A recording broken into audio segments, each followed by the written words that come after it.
funny because I was talking to, who was I talking to? Brittany Page, actually, Diamond Dallas Page's daughter. Right. And, we were like, why isn't there a wrestling union? Why? And I gave it a Google, and I don't really want to dive into that. But well, I think there's one reason, isn't there? There's one reason. And his name is? I don't know. I have no idea who you're talking about. Okay.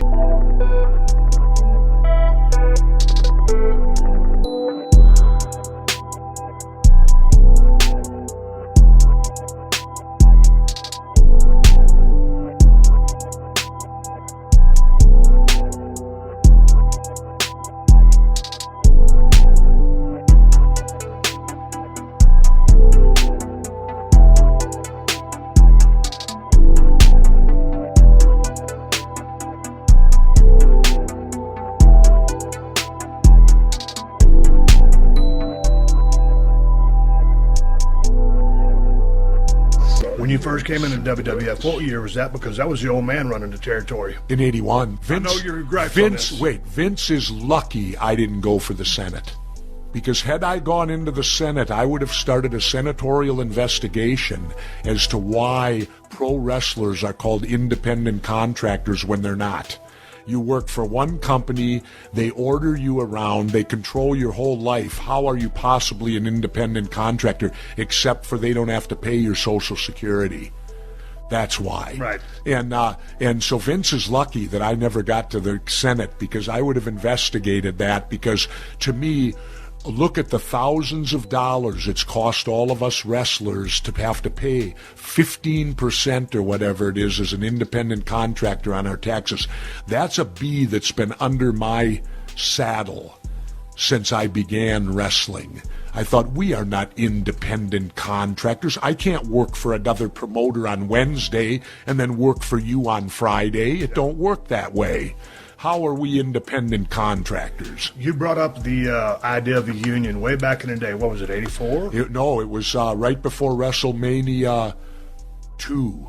Okay. Because I left and did Predator and became part of the Screen Actors Guild, and before I signed with Vince, I told him, don't worry about union, Vince, I got mine. Okay. If they don't want it, that's their fault. But when you brought up the idea, did you have any design on how it would be run, what you would try to accomplish? All I did, it was WrestleMania 2. 2 weeks before it, all the publicity had gone out. The advantage was ours. See, Jesse Ventura studies business. The advantage was ours. I waited so there was no agents around. I stood up in the dressing room and I gave a speech to the boys. And this was at the time we were still battling Charlotte. And I said, if we go together and simply tell the media we are not wrestling unless union negotiators by federal law come in and give us the opportunity to unionize. I said, guys, the people that turn on the lights in these buildings are union. I said, they have to do it by law. It's in our favor. Then if we engage the Charlotte guys to do the same thing, we can have a union in wrestling. I gave this big speech. I left it there. I went home. The next night I got a call from Vince, who basically threatened to fire me if I ever brought it up again, and read me the riot act. And I then went and did WrestleMania 2 and immediately left and did Predator and was a member of the Screen Actors Guild now, my union that I get retirement from now, health care from, all of that from. Then when I sued Vince, we had to depose him. And on the way out, I told my lawyer the story. And in deposition, you can bring up anything. And I said, if you can, David, find out who ratted me.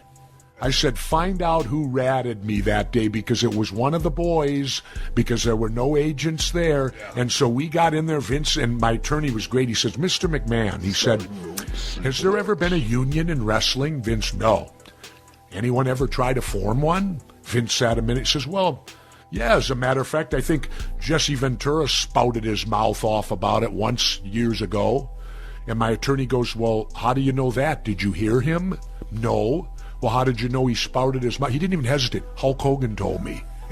I was sitting in the chair and at a deposition. You didn't sell it. Well, at a deposition, you can't talk. Right. And you got to be, I was there. It was like someone punched me in the face. This was my friend. And I thought, Hogan betrayed me. Hogan called Vince and ratted me, was an office stooge. In my day, that's what they were called. That was a lowlife, an office, somebody who reports to the office in the old days, and it stunned me. I sat there in the chair, and I couldn't even think that it was Hogan. And then Vince admitted it on Larry King, too. And there's no reason for him to lie. He's under sworn oath. And then Hogan continued to lie about it and said he didn't do it. And I've never spoken to him since, and I don't care to, because he sold, in my opinion, Hogan sold me out. And then I found out in the trial why. Why? Well, in the trial, we got the records of WrestleMania 3, the big one, him and Andre. Well, Hogan made more money than all of us combined, including Andre. If you took the payoffs of Andre and the whole rest of the card, Hogan made more than we did. So naturally, he didn't want a union. That could even out the money a little bit more. And when I saw that he made more than Andre and all of us combined, then the picture was crystal clear to me that he sold us out because he was getting taken care of and he didn't want nobody else horning in on the good deal he had.